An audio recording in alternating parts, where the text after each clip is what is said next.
Capítulo 2.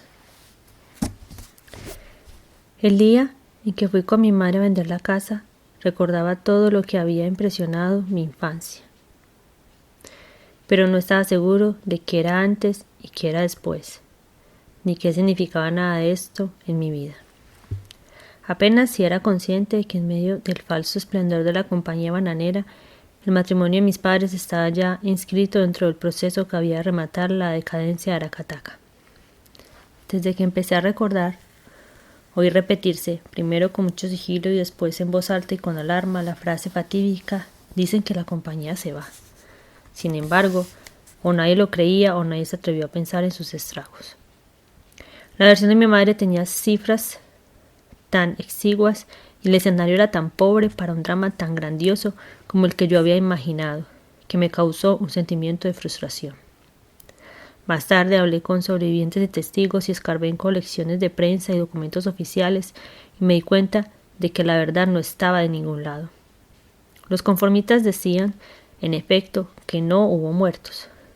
Los del extremo contrario afirmaban, sin un temblor en la voz, que fueron más de 100, que los habían visto desangrándose en la plaza y que se los llevaron en un tren de carga para echarlos en el mar como el banano de rechazo. Así que mi verdad quedó extraviada para siempre en algún punto improbable de los dos extremos.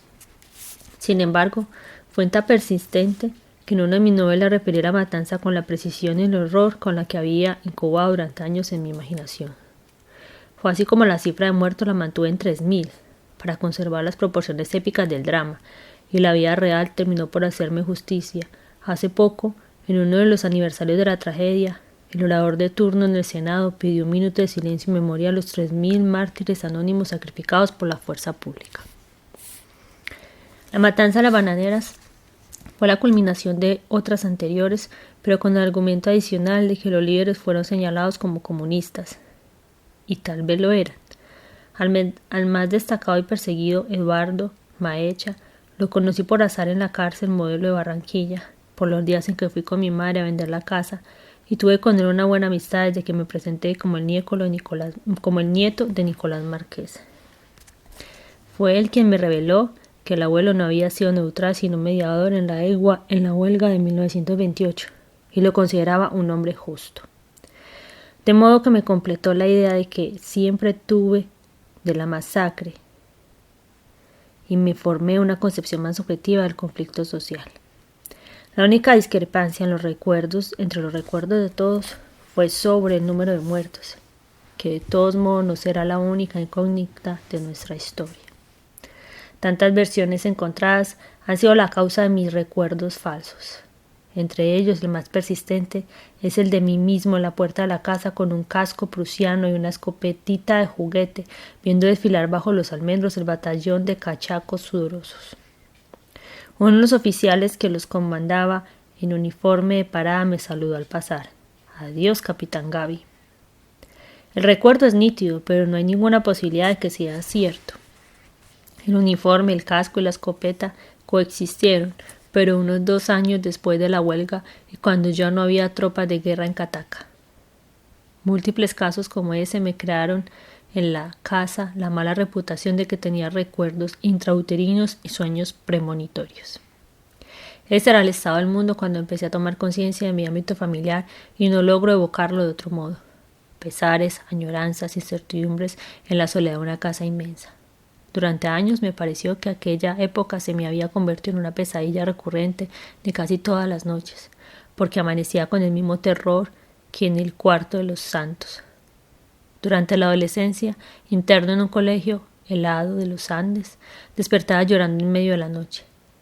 Necesité esta vejez sin remordimientos para entender que la desdicha de los abuelos en la casa de Cataca fue que siempre estuvieron encallados en sus nostalgias, y tanto más cuanto más se empeñaban en conjurarlas. Más simple aún, estaban en Cataca, pero seguían viviendo en la provincia de Padilla, que todavía llamamos la provincia, sin más datos, como si no hubiera otra en el mundo. Tal vez sin pensarlo siquiera, habían construido la casa de Cataca como una réplica ceremonial de la casa de Barrancas. desde cuyas ventanas se veía, al otro lado de la calle, el cementerio triste donde yacía Medardo Pacheco. En Cataca eran amados y complacidos, pero sus vidas estaban sometidas a la servidumbre de la tierra en que nacieron. Se atrincheraron en sus gustos, sus creencias, sus prejuicios y cerraron filas contra todo lo que fuera distinto. Sus amistades más próximas eran antes que nadie las que llegaban de la provincia. La lengua doméstica era la que sus abuelos habían traído de España a través de Venezuela en el siglo anterior, revitalizada con localismos caribes, africanismos de esclavos y retazos de la lengua guajira que iban filtrándose gota a gota en la nuestra. La abuela servía de ella para despistarme sin saber que yo la entendía mejor por mis tratos directos con la servidumbre. Aún recuerdo muchos atukenchi, tengo sueño, hamusaichi talla, tengo hambre, y pubots, la mujer encinta, arijuna, el forastero, que mi abuela usaba en cierto modo para referirse al español, al hombre blanco y en fin de cuentas al enemigo. Los guajiros por su lado hablaron siempre una especie de castellano sin huesos con destellos radiantes, como el dialecto propio de Chon, una precisión viciosa que mi abuela le prohibió porque remitía sin remedio a un equívoco, los labios de la boca. El día estaba incompleto mientras no llegaran las noticias de quién nació en Barrancas, a cuántos mató el toro en la Corraleja de Fonseca, quién se casó con Manaure o murió en Riohacha, cómo amaneció el general Socarrás, que estaba grave en San Juan del Cesar. En el comisariato de la compañía bananera se vendían a precios de ocasión las manzanas de California envueltas en papel de seda, los pargos petrificados sin hielo, los jamones de Galicia, las aceitunas griegas. Sin embargo, nada se comía en casa que no estuviera sazonado en el caldo de las añoranzas. La malanga para la sopa tenía que ser de Riohacha. El maíz para las arepas del desayuno debía ser de Fonseca. Los chivos eran criados con la sal de la Guajira y las tortigas y la langosta las llevaban vivas de Dibuya. De modo que la mayoría de los visitantes que llegaban a diario en el tren iban de la provincia o mandados por alguien de allá. Siempre los mismos apellidos, los Riasco, los Noruega, los Ovalle, cruzados a menudo con las tribus sacramentales de los Cotes y los Iguarán. Iban de paso, sin nada más que la mochila al hombro, y aunque no anunciaran la visita, estaba previsto que se quedaran a almorzar. Nunca olvidaba la frase casi ritual de la abuela al entrar en la cocina. Hay que hacer de todo, porque no se sabe qué les gustará a los que vengan. Aquel espíritu de evasión perpetua se sustentaba en una realidad geográfica. La provincia tenía la autonomía de un mundo propio y una unidad cultural compacta y antigua. En un cañón feraz entre la Sierra Nevada de Santa Marta y la Sierra del Perijá, en el Caribe colombiano, su comunicación era más fácil con el mundo que con el resto del país, pues su vida cotidiana se identificaba mejor con las Antillas por el tráfico fácil con Jamaica o Curazao, y casi se confundía con la de Venezuela por una frontera de puertas abiertas que no hacía distinciones de rangos y colores. Del interior del país, que se cocinaba a fuego lento en su propia sopa, llegaba apenas el óxido del poder, las leyes, los impuestos, los soldados, las malas noticias incubadas a 2.500 metros de altura y a 8 días de navegación por el río Magdalena en un buque de vapor alimentado con leña. Aquella naturaleza insular había generado una cultura estanca con carácter propio que los abuelos implantaron en Cataca. Más que un hogar, la casa era un pueblo. Siempre había varios turnos en la mesa, pero los 2 primeros eran sagrados desde que cumplí 3 años, el coronel en la cabecera y yo en la esquina de su derecha. Los sitios restantes se ocupaban primero con los hombres y luego con las mujeres, pero siempre separados. Estas reglas se rompían durante las fiestas patrias del 20 de julio, y el almuerzo por turnos se prolongaba hasta que comieran todos. De noche no se servía a la mesa, sino que se repartían tazones de café con leche en la cocina con la exquisita repostería de la abuela. Cuando se cerraban las puertas, cada quien colgaba su hamaca, donde podía, a distintos niveles, hasta en los árboles del patio.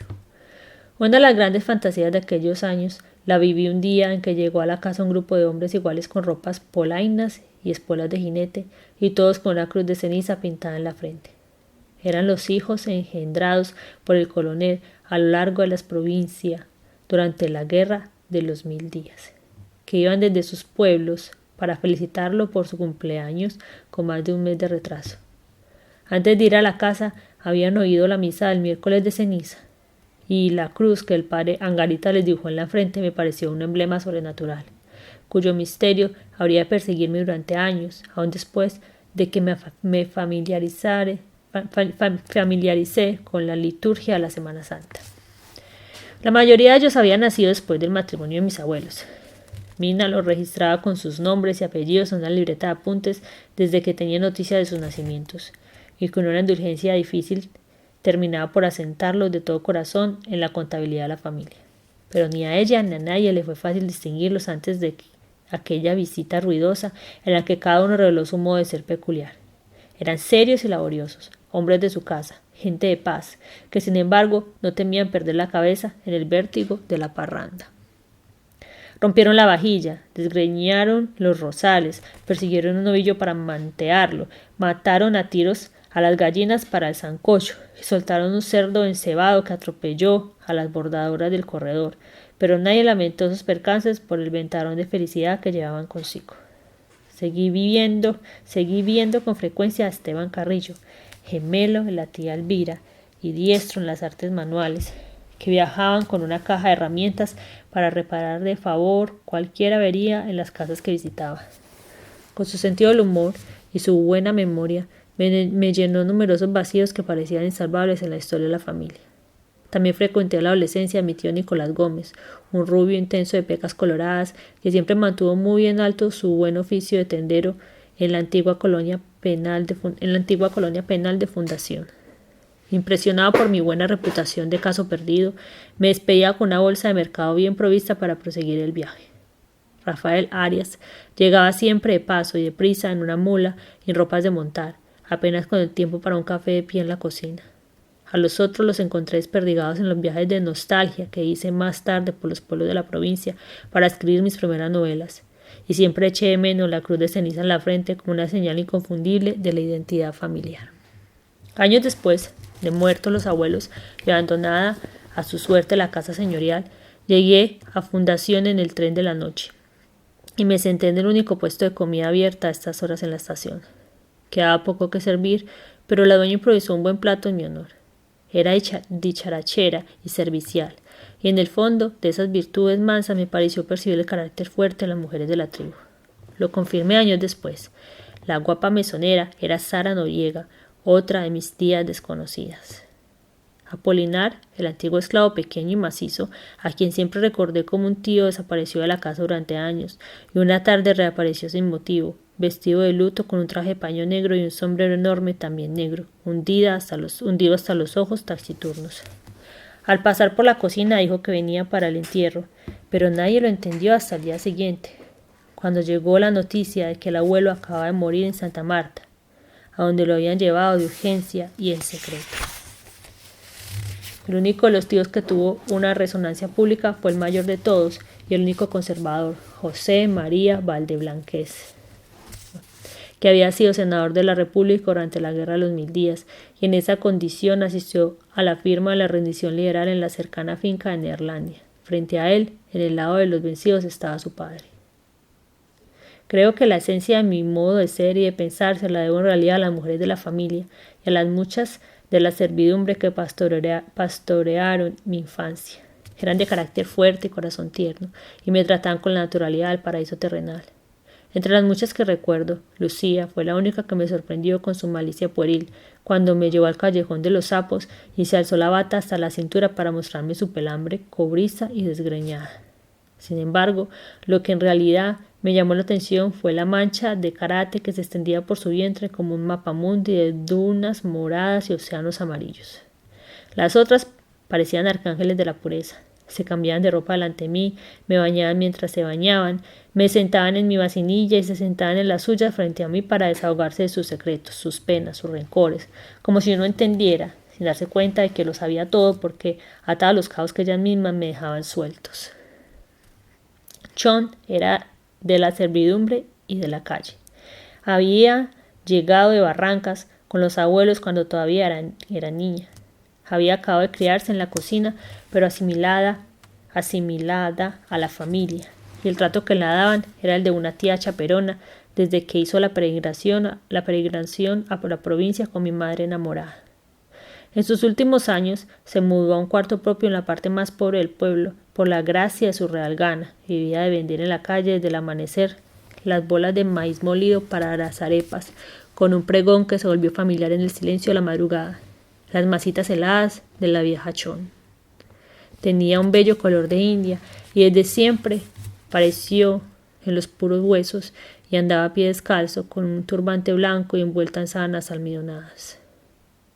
Caminaba muy despacio por la mitad de la calle, con una escolta de perros mansos y callados que avanzaban dando vueltas alrededor de ella. Terminó incorporada al folclor del pueblo. En unos carnavales apareció un disfraz idéntico a ella, con sus sábanas y su pregón, aunque no lograron amaestrar una guardia de perros como la suya. Su grito de las masitas heladas se volvió tan popular que fue motivo de una canción de acordeoneros. Una mala mañana, dos perros bravos atacaron a los suyos, y estos se defendieron con tal ferocidad que Chon cayó por tierra con la espina dorsal fracturada. No sobrevivió, a pesar de los muchos recursos médicos que le procuró mi abuelo. Otro recuerdo revelador en aquel tiempo fue el parto de Matilde Armenta, una lavandera que trabajó en la casa cuando yo tenía unos 6 años. Entré en su cuarto por equivocación y la encontré desnuda y despernancada en una cama de lienzo y aullando de dolor entre una pandilla de comadres, sin orden ni razón, que se habían repartido su cuerpo para ayudarla a parir a gritos. Una la enjuagaba el sudor de la cara con una toalla mojada, otra le sujetaban a la fuerza los brazos y las piernas y le daban masajes en el vientre para apresurar el parto. Santos Villero, impasible en medio del desorden, murmuraba oración de buena mar con los ojos cerrados, mientras parecía excavar entre los mulos de la parturienta.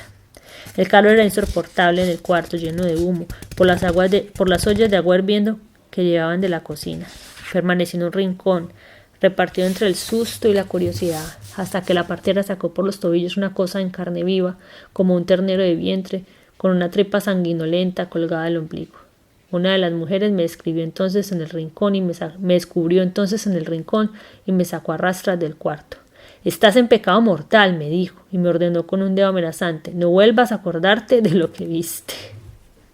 En cambio, la mujer que de verdad me quitó la inocencia no se lo propuso ni lo supo nunca. Se llamaba Trinidad, era hija de alguien que trabajaba en la casa y empezaba apenas a florecer con una primavera mortal. Tenía unos 13 años, pero todavía usaba los trajes de cuando tenía 9 y le quedaban tan ceñidos al cuerpo que parecía más desnuda que sin ropa. Una noche en que estábamos solos en el patio, irrumpió de pronto una música banda en la casa vecina y Trinidad me sacó a bailar con un abrazo tan apretado que me dejó sin aire. No sé qué fue de ella, pero todavía me despierto en mitad de la noche perturbado por la conmoción y sé que podría reconocerla en la oscuridad por el tacto de cada pulgada de su piel y su olor de animal. En un instante tomé conciencia de mi cuerpo con una clarividencia de los instintos que nunca más volví a sentir y que me atrevo a recordar como una muerte exquisita. Desde entonces supe de alguna manera confusa y real que había un misterio insondable que yo no conocía, pero me perturbaba como si lo supiera. Por el contrario, las mujeres de la familia me condujeron siempre por el rumbo árido de la castidad.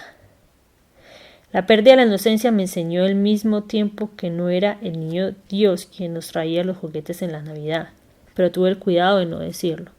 A los 10 años mi padre me lo reveló como secreto de adultos, porque daba por hecho que lo sabía, y me llevó a las tiendas de la Nochebuena para escoger los juguetes de mis hermanos. Lo mismo me había sucedido con el misterio del parto antes de asistir al de Matilde Armenta. Me atoraba de risa cuando decían que los niños los traían de París una cigüeña. Pero debo confesar que ni entonces ni ahora he logrado relacionar el parto con el sexo. En todo caso, pienso que mi intimidad con la servidumbre pudo ser el origen de un hilo de comunicación secreta que creo tener con las mujeres y que a lo largo de la vida me ha permitido sentirme más cómodo y seguro entre ellas que entre hombres. También de allí puede venir mi convicción de que son ellas las que sostienen el mundo, mientras los hombres lo desordenamos con nuestra brutalidad histórica. Sara Emilia Márquez, sin saberlo, tuvo algo que ver con mi destino. Perseguida desde muy joven por pretendientes que ni siquiera se dignaba mirar, se decidió por el primero que le pareció bien y para siempre. El elegido tenía algo en común con mi padre, pues era un forastero, que llegó no se sabía de dónde ni cómo, con una buena hoja de vida, pero sin recursos conocidos. Se llamaba José del Carmen Uribe Vergel, pero a veces solo se firmaba como J del C. Pasó algún tiempo antes de saberse quién era en realidad y dónde venía, hasta que se supo por los discursos de encargo que escribía para funcionarios públicos y por los versos de amor que publicaba en su propia revista cultural, cuya frecuencia dependía de la voluntad de Dios. Desde que apareció en la casa sentí una grande admiración por su fama de escritor, el primero que conocí en mi vida. De inmediato quise ser igual a él y no estuve contento hasta que la tía mamá aprendió a peinarme como él. Fui el primero de la familia que supo de sus amores secretos.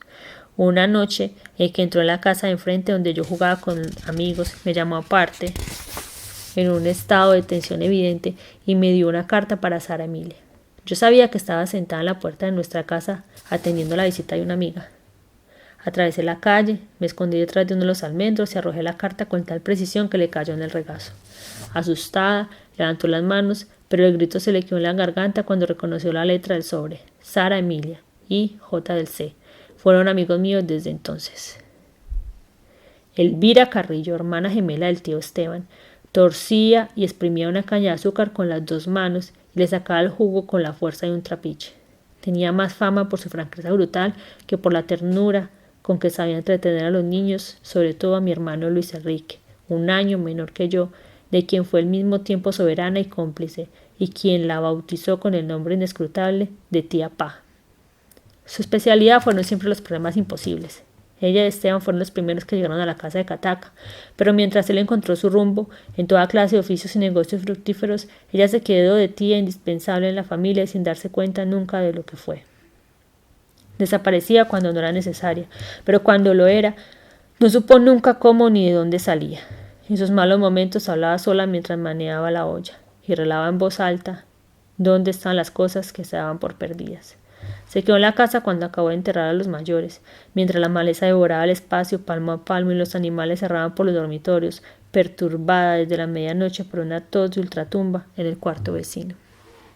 Francisca Simodosea, la tía mamá, la generala de la tribu, que murió virgen a los 79 años, era distinta de todos en sus hábitos y su lenguaje, pues su cultura no era de la provincia, sino del paraíso feudal de las Sabanas de Bolívar, a donde su padre, José María Mejía Vidal, había emigrado muy joven desde Riohacha con sus artes de orfebrería. Se había dejado crecer hasta las corvas su cabellera de cerdas retintas que se resistieron a las canas hasta muy avanzada la vejez. Se la lavaba con aguas de esencias una vez por semana y se sentaba a peinarse en la puerta de su dormitorio en un ceremonial sagrado de varias horas, consumiendo sin sosiego unas calillas de tabaco vasto que fumaba al revés, con el fuego dentro de la boca, como lo hacían las tropas liberales para no ser descubiertos por el enemigo en la oscuridad de la noche. También su modo de vestir era distinto, con pollerines y corpiños de hilo inmaculado y babuchas de pana. Al contrario del purismo castizo de la abuela, la lengua de mamá era la más suelta de la jerga popular. No la disimulaba ante nadie ni en circunstancia alguna, y a cada quien le cantaba las verdades en su cara, incluía una monja, maestra de mi madre, en el internado de Santa Marta, a quien paró en seco por una impertinencia baladí. Usted de las que confunden el culo con las témporas. Sin embargo, siempre se las arregló de tal modo que nunca pareció grosera ni insultante. Durante media vida fue la depositaria de las llaves del cementerio, asentaba y expedía las partidas de defunción y hacía en casa las hostias para la misa. Fue la única persona de la familia de cualquier sexo que no parecía tener atravesada el corazón una pena de amor contrariado. Tomamos conciencia de eso una noche en la que el médico se preparaba a ponerle una sonda y ella se lo impidió por una razón que entonces no entendí. Quiero advertirle, doctor, que nunca conocí hombre. Desde entonces siguió oyéndosela con frecuencia, pero nunca me pareció gloriosa ni arrepentida, sino como un hecho cumplido que no dejó rastro alguno en su vida. En cambio, era una casamentera redomada que debió sufrir en su juego doble de hacerle el cuarto a mis padres sin ser desleal con Mina. Tengo la impresión de que se entendía mejor con los niños que con los adultos. Fue ella quien se ocupó de Sara Emilia, hasta que ésta se mudó sola al cuarto de los cuadernos de Calleja. Entonces nos acogió a Margot y a mí en su lugar, aunque la abuela se iba a cargo de mi aseo personal y al abuelo se ocupaba de mi formación de hombre. Mi recuerdo más inquietante de aquellos tiempos es el de la tía Petra, hermana mayor del abuelo, que se fue de Riohacha a vivir con ellos cuando se quedó ciega. Vivía en el cuarto contiguo a la oficina, donde más tarde estuvo la platería y desarrolló una destreza mágica para manejarse en sus tinieblas sin ayuda de nadie. Aún la recuerdo como si hubiera sido ayer, caminando sin bastón, como con sus 2 ojos, lenta pero sin dudas, y guiándose solo por los distintos olores. Reconocía su cuarto por el vapor del ácido muriático en la platería contigua, el corredor por el perfume de los jazmines del jardín, el dormitorio de los abuelos por el olor del alcohol de madera que ambos usaban para frotarse el cuerpo antes de dormir, el cuarto de la tía mamá por el olor del aceite en la lámpara del altar, y al final del corredor el olor suculento de la cocina. Era esbelta y sigilosa, con una piel de azucenas marchitas, una cabellera radiante color de nácar que llevaba suelta hasta la cintura, y de la cual se ocupaba ella misma. Sus pupilas verdes y diáfanas de adolescente cambiaban de luz con sus estados de ánimo. De todos modos, eran paseos casuales, pues estaba todo el día en su cuarto, con la puerta entornada y casi siempre sola. A veces cantaba en susurros para sí misma, y su voz podía confundirse con la de Mina, pero sus canciones eran distintas y más tristes. A alguien le oí decir que eran romanzas de Riohacha, pero solo de adulto supe que en realidad las inventaba ella misma a medida que las cantaba. 2 o 3 veces no pude resistir la tentación de entrar en su cuarto sin que nadie se diera cuenta, pero no la encontré. Años después, durante una de mis vacaciones de bachiller, le conté aquellos recuerdos a mi madre y ella se apresuró a persuadirme de mi error. Su razón era absoluta y pude comprobarla sin cenizas de duda. La tía Petra había muerto cuando yo tenía 2 años. A la tía Winifrida la llamábamos Nana, y era la más alegre y simpática de la tribu, pero solo consigo evocarla en su lecho enferma. Estaba casada con Rafael Quintero Ortega, el tío Quinte, un abogado de pobres nacido en Chía, a unas 15 leguas de Bogotá y a la misma altura sobre el nivel del mar. Pero se adaptó también al Caribe que en el infierno de Cataca. Necesitaba botellas de agua caliente en los pies para dormir en la fresca de diciembre. La familia se había repuesto ya de la desgracia de Medardo Pacheco cuando al tío Quinte le tocó padecer la suya por matar al abogado de la parte contraria en un litigio judicial. Tenía una imagen de hombre bueno y pacífico, pero al adversario lo hostigó sin tregua y no le quedó más recurso que armarse. Era tan menudo y óseo que calzaba zapatos de niño, y sus amigos le hacían burlas cordiales porque el revólver le abultaba como un cañón debajo de la camisa. El abuelo lo previno en serio con su frase célebre: «Usted no sabe lo que pesa un muerto». Pero el tío Quinte no tuvo tiempo de pensarlo cuando el enemigo le cerró el paso con gritos de energúmeno de la antesala del juzgado y se le echó encima con su cuerpo descomunal. Ni siquiera me di cuenta de cómo saqué el revólver y espalé el aire con las 2 manos y los ojos cerrados, me dijo el tío Quinte poco antes de su muerte centenaria. Cuando abrí los ojos, me contó. Todavía lo vi de pie, grande y pálido, y fue como desmoronándose muy despacio hasta que quedó sentado en el suelo. Hasta entonces no se había dado cuenta el tío Quinte de que le había acertado en el centro de la frente. Le pregunté qué había sentido cuando lo vio caer y me sorprendió su franqueza. Un inmenso alivio. Mi último recuerdo de su esposa Winifrida fue el de una noche de grandes lluvias en que la exorcizó una hechicera. No era una bruja convencional, sino una mujer simpática, bien vestida a la moda, que espantaba con un ramo de ortiga los malos humores del cuerpo mientras cantaba un conjuro como una canción de cuna. De pronto, Nana se retorció con una convulsión profunda y un pájaro del tamaño de un pollo y de plumas tornasoladas escapó de entre las sábanas. La mujer lo atrapó en el aire con un zarpazo maestro y lo envolvió en un trapo negro que llevaba preparado. Ordenó encender una hoguera en el traspatio y sin ninguna ceremonia arrojó al pájaro entre las llamas. Pero Nana no se repuso de sus males. Poco después, la hoguera del patio volvió a encenderse cuando una gallina puso un huevo fantástico que parecía una bola de ping-pong con un apéndice como el de un gorro frigio. Mi abuela lo identificó de inmediato. Es un huevo de basilisco. Ella misma lo arrojó al fuego murmurando oraciones de conjuro. Nunca pude concebir a los abuelos a una edad distinta a la que tenían en mis recuerdos de esa época, la misma de los retratos que les hicieron en los albores de la vejez y cuyas copias cada vez más desvaídas se han transmitido como rito tribal a través de 4 generaciones prolíficas.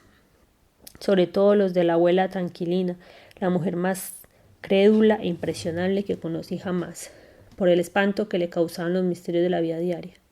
Trataba de amenizar sus oficios cantando con todas las voz viejas canciones de enamorados, pero las interrumpía de pronto con su grito de guerra contra la fatalidad. Ave María Purísima.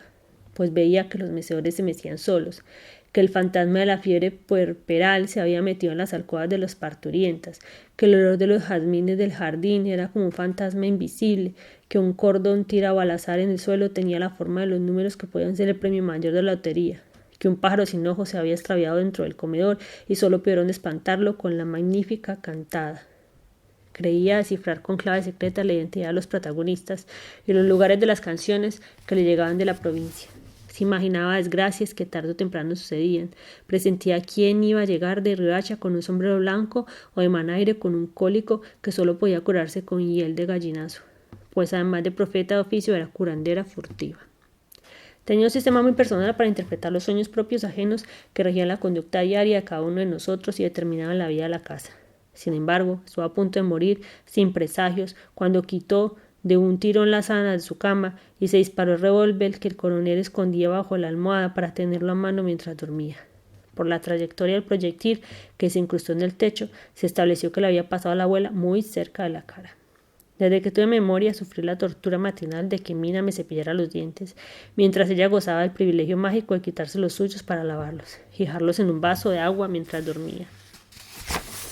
Convencido de que era su dentadura natural que se quitaba y se ponía por artes guajiras, hice que me mostrara el interior de la boca para ver cómo era por dentro, el revés de los ojos, del cerebro, de la nariz,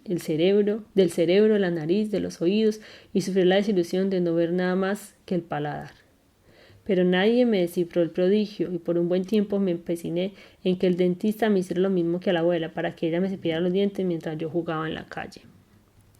Teníamos una especie de código secreto mediante el cual nos comunicábamos ambos con un universo invisible. De día, su mundo mágico me resultaba fascinante, pero en la noche me causaba un terror puro y simple, el miedo a la oscuridad, anterior a nuestro ser, que me ha perseguido durante toda la vida en caminos solitarios y aún en antros de baile del mundo entero. En la casa de los abuelos, cada santo tenía su cuarto y cada cuarto tenía su muerto. Pero la única casa conocida de modo oficial como la casa del muerto era la vecina de la nuestra, y su muerto era el único que en una sesión de espiritismo se había identificado con su nombre humano, Alfonso Mora. Alguien cercano a él se tomó el trabajo de identificarlo en los registros de bautismos y defunciones y encontró numerosos homónimos, pero ninguno dio señales de ser el nuestro. Aquella durante años la casa cural y prosperó el infundio de que la fantasma era el mismo padre Angarita para espantar a los curiosos que lo espiaban en sus andancias nocturnas. No alcancé a conocer a Memé, la esclava guajira que la familia llevó de Barrancas y que en una noche de tormenta se escapó con Alirio, su hermano adolescente. Pero siempre oí decir que fueron ellos los que más salpicaron el habla de la casa con su lengua nativa. Su castellano enrevesado fue asombro de poetas desde el día memorable en que encontró los fósforos que se le habían perdido al tío Juan de Dios y se los devolvió con su jerga triunfal. Aquí estoy, fósforo tuyo. Costaba trabajo creer que la abuela Mina, con sus mujeres despistadas, fuera el sostén económico de la casa cuando empezaron a fallar los recursos. El coronel tenía algunas tierras dispersas que fueron ocupadas por colonos cachacos y él se negó a expulsarlos. En un apuro para salvar la honra de uno de sus hijos tuvo que hipotecar la casa de Cataca y le costó una fortuna no perderla. Cuando ya no hubo para más, Mina siguió sosteniendo a la familia a pulso con la panadería, los animalitos de caramelo que se vendían en todo el pueblo, las gallinas jabadas, los huevos de pato, las hortalizas del traspatio. Hizo un corte radical de servicio y se quedó con las más útiles. El dinero en efectivo terminó por no tener sentido en la tradición oral de la casa. De modo que cuando tengo que comprar un piano para mi madre, a su regreso de la escuela, la tía Pa sacó la cuenta exacta en moneda doméstica. Un piano cuesta 500 huevos. En medio de aquella tropa de mujeres evangélicas, el abuelo era para mí la seguridad completa. Solo con él desaparecía la zozobra y me sentía con los pies sobre la tierra y bien establecido en la vida real. Lo raro, pensándolo ahora, es que yo quería ser como él, realista, valiente, seguro, pero nunca pude resistir la tentación constante de asomarme al mundo de la abuela.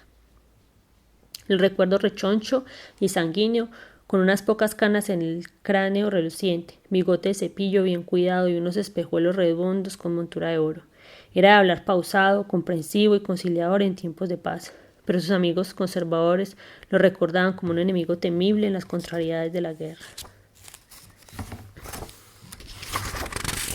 Nunca usó uniforme militar, pues su grado era revolucionario y no académico, pero hasta mucho después de las guerras usaba el liqui, que era de uso común entre los veteranos del Caribe. Desde que se promulgó la ley de pensiones de guerra, llenó los requisitos para obtener la suya, y tanto él como su esposa y sus herederos más cercanos siguieron esperándola hasta la muerte. Mi abuela Tranquilina, que murió lejos de aquella casa, ciega, decrépita y medio venática, me dijo en sus últimos momentos de lucidez: muero tranquila porque sé que ustedes recibirán la pensión de Nicolásito. Fue la primera vez que oí aquella palabra mítica que sembró en la familia el germen de las ilusiones eternas, la jubilación. Había entrado en la casa antes de mi nacimiento, cuando el gobierno estableció las pensiones para los veteranos de la guerra a los 1000 días. El abuelo en persona compuso el expediente, aún con exceso de testimonios jurados y documentos probatorios, y lo llevó él mismo a Santa Marta para firmar el protocolo de la entrega. De acuerdo con los cálculos menos alegres, era una cantidad bastante para él y sus descendientes hasta la segunda generación. No se preocupen, nos decía la abuela, la plata de la jubilación ha de alcanzar para todo. El correo, que nunca fue algo urgente en la familia, se convirtió entonces en un envío a la divina providencia. Yo mismo no conseguí eludirlo, con la carga de incertidumbre que llevaba dentro. Sin embargo, en ocasiones Tranquilina era de un temple que no correspondía en nada con su nombre.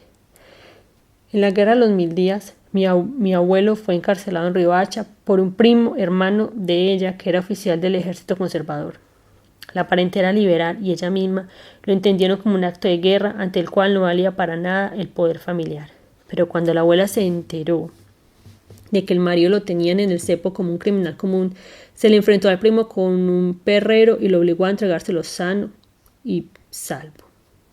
El mundo del abuelo era otro bien distinto.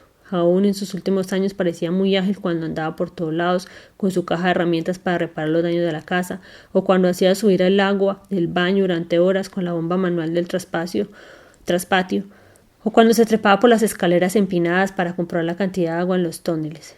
Pero en cambio me pedía que le atara los cordones de las botas porque se quedaba sin aliento cuando quería hacerlo él mismo. No murió por milagro una mañana en que trató de coger el loro cegato que se había trepado hasta los túneles. Había alcanzado a atraparlo por el cuello cuando resbaló en la pasarela y cayó a tierra desde una altura de 4 metros. Nadie se explicó cómo pudo sobrevivir con sus 90 kilos y sus 50 y tantos años. Ese fue para mí el día memorable en que el médico lo examinó desnudo en la cama, palmo a palmo, y le preguntó qué era una vieja cicatriz de media pulgada que le descubrió en la ingle. Fue un balazo en la guerra, dijo el abuelo. Todavía no me repongo de la emoción, como no me repongo del día en que se asomó a la calle por la ventana de su oficina para conocer un famoso caballo de paso que querían venderle y de pronto sintió que el ojo se le llenaba de agua. Trató de protegerse con la mano y le cayeron en la palma unas pocas gotas de un líquido diáfano. No solo perdió el ojo derecho, sino que mi abuela no permitió que comprara el caballo evitado por el diablo. Usó por poco tiempo un parche de pirata sobre la cuenca anulada, hasta que el oculista se lo cambió por unos espejuelos bien grabados y le recetó un bastón de carreto que terminó por ser una seña de identidad, como el relojito de chaleco con leontina de oro, cuya tapa se abría con un sobresalto musical. Siempre fue del dominio público que las perfidias de los años que empezaban a inquietarlo no afectaron para nada sus maños de seductor secreto y buen amante.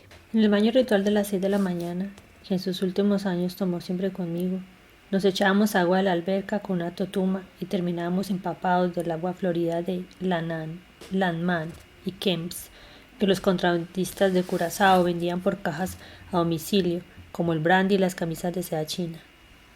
Alguna vez se lo oyó decir que era el único perfume que usaba porque solo lo sentía quien lo llevaba, pero no volvió a creerlo cuando alguien lo reconoció en una almohada ajena. Otra historia que oí repetir durante años fue la de una noche en que se había ido la luz y el abuelo se echó un frasco de tinta en la cabeza creyendo que era su agua de Florida. Para los oficios diarios dentro de la casa usaba pantalones de drill con sus tirantes elásticos de siempre, zapatos suaves y una gorra de pana con visera. Para la misa del domingo, a la que faltó muy pocas veces y solo por razones de fuerza mayor, o para cualquier efemérides o memorial diario, llevaba un vestido completo de lino blanco con cuello de celuloide y corbata negra. Estas ocasiones escasas le valieron sin duda su fama de botarate y petulante. La impresión que tengo hoy es que la casa, con todo lo que tenía dentro, solo existía para él, pues era un matrimonio ejemplar del machismo en una sociedad matriarcal, en la que el hombre es rey absoluto de su casa, pero la que gobierna es su mujer. Dicho sin más vueltas, él era el macho, es decir, un hombre de una ternura exquisita en privado de la cual se avergonzaba en público, mientras que su esposa se incineraba por hacerlo feliz. Los abuelos hicieron otra vieja Barranquilla por los días en que se celebró el primer centenario de la muerte de Simón Bolívar en diciembre de 1930, para asistir al nacimiento de mi hermana Aída Rosa, la cuarta de la familia. De regreso a Cataca, llevaron consigo a Margot, con poco más de un año, y mis padres se quedaron con Luis Enrique y la recién nacida. Me costó trabajo acostumbrarme al cambio, porque Margot llegó a la casa como un ser de otra vida, raquítica y montuna, y con un mundo interior impenetrable. Cuando la vio, Abigail, la madre de Luis Carmelo Correa, no entendió que mis abuelos se hubieran hecho cargo de semejante compromiso. Esta niña es una moribunda, dijo. De todos modos, decían lo mismo de mí, porque comía poco, porque parpadeaba, porque las cosas que contaba les parecían tan enormes que las creían mentiras, sin pensar que la mayoría eran ciertas de otro modo. Solo años después me enteré de que el doctor Barbosa era el único que me había defendido con un argumento sabio. Las mentiras de los niños son señales de un gran talento. Pasó mucho tiempo antes de que Margot se rindiera a la vida familiar. Se sentaba en el mecedorcito a chuparse el dedo en el rincón menos pensado. Nada le llamaba la atención, salvo la campana del reloj que a cada hora buscaba con sus grandes ojos de alucinada. No lograron que comiera en varios días, rechazaba la comida sin dramatismo y a veces la tiraba en los rincones.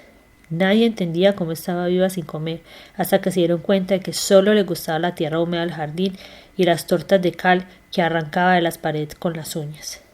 Cuando la abuela lo descubrió, puso hiel de vaca en los recodos más apetitosos del jardín y escondió ajís picantes en las macetas. El padre Angarita la bautizó en la misma ceremonia con que ratificó el bautismo de emergencia que me habían hecho al nacer. Lo recibí de pie sobre una silla y soporté con valor civil la sal de cocina que el padre me puso en la lengua y la jarra de agua que me derramó en la cabeza. Margot, en cambio, se sublevó por los dos, con un chillido de fiera herida y una rebelión del cuerpo entero que padrinos y madrinas lograron controlar a duras penas sobre la pila bautismal. Hoy pienso que ella, en su relación conmigo, tenía más uso de razón que los adultos entre ellos. Nuestra complicidad era tan rara que en más de una ocasión nos adivinábamos los pensamientos. Una mañana estábamos ella y yo jugando en el jardín cuando sonó el silbato del tren como todos los días a las 11. Pero esa vez sentí al oírlo la revelación inexplicable de que en ese tren llegaba el médico de la compañía bananera que meses antes me había dado una pócima de ruibarbo que me causó una crisis de vómito. Corrí por toda la casa con gritos de alarma, pero nadie lo creyó, salvo mi hermana Margot, que permaneció escondida conmigo hasta que el médico acabó de almorzar y se fue en el tren de regreso. ¡Ave María Purísima!, exclamó mi abuela cuando nos encontramos escondidos debajo de su cama. Con estos niños no se necesitan telegramas.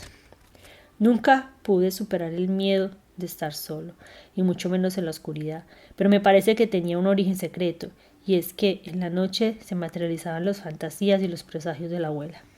Todavía a los 70 años he vislumbrado en sueños el ardor de los jazmines en el corredor y el fantasma de los dormitorios sombríos, y siempre con el sentimiento que me estropeó la niñez, el pavor de la noche. Muchas veces he presentido en mis insomnios del mundo entero que yo también arrastro la condena de aquella casa mítica en un mundo feliz donde moríamos cada noche. Lo más raro es que la abuela sostenía la casa con su sentido de la irrealidad. ¿Cómo era posible mantener aquel tren de vida con tan escasos recursos? Las cuentas no dan. El coronel había aprendido el oficio de su padre, quien a su vez lo había aprendido el suyo, y a pesar de la celebridad de sus pescaditos de oro que se vendían por todas partes, no eran un buen negocio. Más aún, cuando yo era niño me daba impresión de que solo los hacía por ratos o cuando preparaba un regalo de bodas. La abuela decía que él solo trabajaba para regalar. Sin embargo, su fama de buen funcionario quedó bien sentada cuando el Partido Liberal ganó el poder y fue tesorero durante años y administrador de Hacienda varias veces. No puedo imaginar mi medio familiar más propicio para mi vocación que aquella casa lunática, en especial por el carácter de las numerosas mujeres que me criaron. Los únicos hombres éramos mi abuelo y yo, y él me inició en la triste realidad de los adultos con relatos de batallas sangrientas, explicaciones escolares del vuelo de los pájaros y los truenos del atardecer, y me alentó en mi afición al dibujo. Al principio dibujaban las paredes hasta que las mujeres de la casa pusieron el grito en el cielo. La pared y la muralla son el papel de la canalla. Mi abuelo se enfureció, hizo pintar de blanco un muro de su platería y me compró lápices de colores y más tarde un estuche de acuarelas para que pintara a gusto, mientras él fabricaba sus célebres pescaditos de oro. Alguna vez le oí decir que el nieto iba a ser pintor, y no me llamó la atención porque yo creía que los pintores eran solo los que pintaban puertas. Quienes me conocieron a los 4 años dicen que era pálido y ensimismado y que solo hablaba para contar disparates, pero mis relatos eran en gran parte episodios simples de la vida diaria que yo hacía más atractivos con detalles fantásticos para que los adultos me hicieran caso. Mi mejor fuente de inspiración eran las conversaciones que los mayores sostenían delante de mí porque pensaban que no las entendía o las cifraban aposta para que no las entendiera. Y era todo lo contrario. Yo las absorbía como una esponja, las desmontaba en piezas, las trastocaba para escamotear el origen, y cuando se las contaban los mismos que las habían contado, se quedaban perplejos por las coincidencias entre lo que yo decía y lo que ellos pensaban. A veces no sabía qué hacer con mi conciencia, y trataba de disimularlo con parpadeos rápidos. Tanto era así que algún racionalista de la familia decidió que me diera un médico de la vista, el cual atribuyó mis parpadeos a una afección de las amígdalas y me recetó un jarabe de rábano yodado que me vino muy bien para aliviar a los adultos. La abuela, por su parte, llegó a la conclusión providencial de que el nieto era divino. Eso la convirtió en mi víctima favorita hasta el día en que sufrió un vaído porque soñé de veras que al abuelo le había salido un pájaro vivo por la boca. El susto de que se muriera por culpa mía fue el primer elemento moderador de mi desenfreno precoz. Ahora pienso que no era infamia de niño, como podía pensarse, sino técnica rudimentaria de narrador en ciernes, para hacer la realidad más divertida y comprensible. Mi primer paso en la vida real fue el descubrimiento del fútbol en medio de la calle o en algunas huertas vecinas. Mi maestro era Luis Carmelo Correa, que nació con un instinto propio para los deportes y un talento congénito para las matemáticas. Yo era 5 meses mayor, pero él se burlaba de mí porque crecía más y más rápido que yo. Empezamos a jugar con pelotas de trapo y alcancé a ser un buen portero, pero cuando pasamos al balón de reglamento sufrí un golpe en el estómago con un tiro suyo tan potente que hasta allí me llegaron las ínfulas. Las veces en que nos hemos encontrado adultos he comprobado con una gran alegría que seguimos tratándonos como cuando éramos niños. Sin embargo, mi recuerdo más impresionante de esa época fue el paso fugaz del superintendente de la compañía bananera en un suntuoso automóvil descubierto junto a una mujer de largos cabellos dorados sueltos al viento y con un pastor alemán sentado como un rey en el asiento de honor. Eran apariciones instantáneas de un mundo remoto e inverosímil que nos estaba vedado a los mortales.